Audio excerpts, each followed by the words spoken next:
coração do acampamento, onde o silêncio da madrugada se misturava às brasas que ainda ardiam nos altares. Levantava-se a tenda que guardava o mistério do Deus vivo. Ali, diante do véu que separava o homem do Santo dos Santos, uma ordem ecoava continuamente.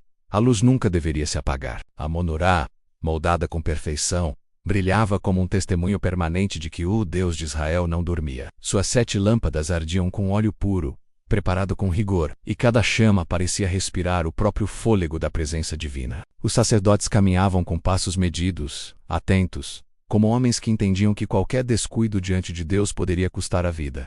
Era Arão quem supervisionava cada detalhe, antes que a escuridão envolvesse o acampamento. E antes que o primeiro raio de sol rasgasse o céu ao amanhecer, lá estava El, garantindo que a luz permanecesse acesa, porque a luz da Monorá não era apenas um objeto, era um sinal eterno, um lembrete de que o Deus que tirou Israel do Egito caminhava entre o seu povo. Enquanto Arão cuidava das lâmpadas, outro ritual igualmente sagrado acontecia na mesa de madeira pura.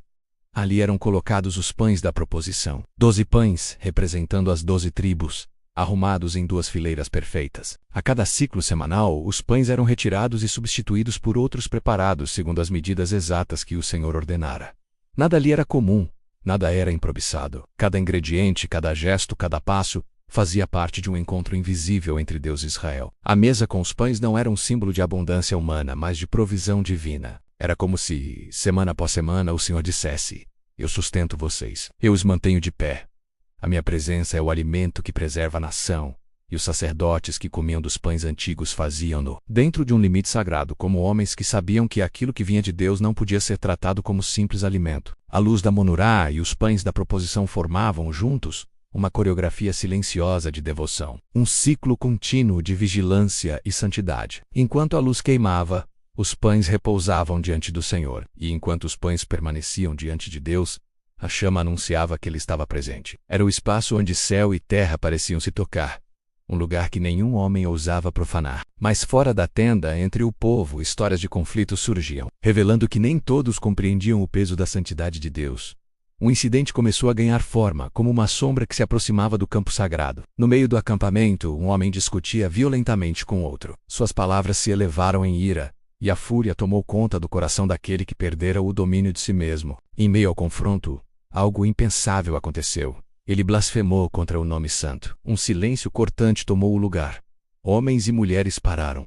O ar pareceu ficar mais pesado. Naquele momento, todos entenderam que algo havia ultrapassado o limite. Não era uma simples briga entre 2 homens. Era uma afronta contra o Deus que vivia no centro do acampamento. Ele foi imediatamente levado a Moisés. O povo não sabia o que fazer, pois jamais se havia visto algo tão grave desde que Israel deixara o Egito. E então, sob orientação divina, o homem foi colocado sob guarda. A comunidade inteira aguardava a decisão do Senhor, porque a justiça de Deus não era movida por impulsos humanos, mas por santidade perfeita. Ali, no centro do acampamento, onde a Monorá brilhava e os pães descansavam diante de Deus, o povo agora se reunia, em silêncio, esperando o veredito do Altíssimo. Era o momento em que Israel entenderia mais uma vez que viver perto da presença de Deus não era apenas um privilégio, era um chamado à reverência absoluta. O acampamento inteiro parecia segurar o fôlego, enquanto aguardava a decisão que viria do Senhor. A brisa quente que soprava entre as tendas não era suficiente para dissipar o peso que pairava sobre o povo. Todos sabiam que o nome do Deus de Israel não era como qualquer palavra lançada ao vento. Era o nome que abriu o mar, que derrubou o poder do Egito, que guiou Israel com nuvem e fogo. Profaná-lo era tocar aquilo que nenhum homem deveria tocar. Moisés, com o semblante firme, aguardava a instrução divina. Então, assim, a direção veio clara, irrefutável. A blasfêmia contra o nome exigia justiça, não apenas para punir o ato, mas para ensinar a toda a nação que a santidade de Deus não podia ser tratada como algo comum. O homem seria levado para fora do acampamento, e ali, diante da comunidade, a sentença seria executada. Israel compreenderia, de maneira indelével, que viver perto do Deus Santo exigia responsabilidade absoluta. Quando o grupo designado conduziu o homem até além do perímetro do acampamento, o silêncio era tão profundo que até os passos sobre a areia pareciam pesar. Era como se cada grão se lembrasse daquele momento, como se o deserto testemunhasse o zelo de Deus por seu nome. Os que presenciaram a blasfêmia eram chamados a participar da execução, porque a justiça não era distante, nem delegada a desconhecidos. Era exercida com consciência, com testemunho, com verdade. A lei foi proclamada diante do povo. Ficou estabelecido que quem blasfemasse contra o nome santo seria responsabilizado. Ficou também determinado que qualquer ato de violência contra a vida, contra a criação ou contra o próximo seria medido com peso igual. Vida por vida, ferida por ferida, dano por dano. Não era vingança, mas equilíbrio. Não era a ira humana, mas a ordem divina que sustentava a justiça no meio da comunidade. E, enquanto a lei era declarada, era como se o acampamento inteiro fosse iluminado pela consciência da presença de Deus.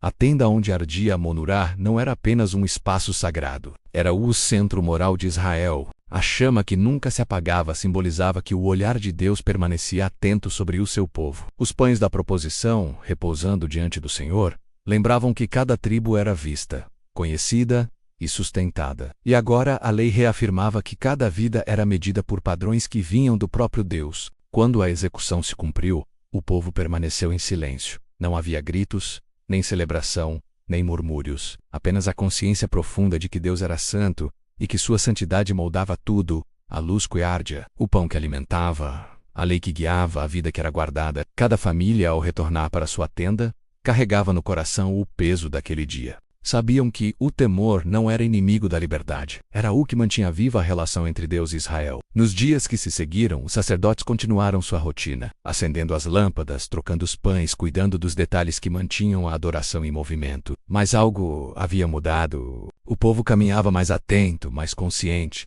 como quem entendia que a proximidade com Deus não se sustentava apenas com sacrifícios ou rituais, mas com um coração que reconhecia sua grandeza. A luz da Monurá seguia brilhando, atravessando a noite como um farol silencioso no deserto. E cada chama parecia sussurrar que o Deus de Israel era fiel, que ele habitava entre o povo, que sua presença não era uma ideia distante, mas uma realidade que exigia honra. No centro do acampamento, no lugar da presença, tudo apontava para isso. Deus estava ali. E Israel deveria caminhar em reverência diante dele.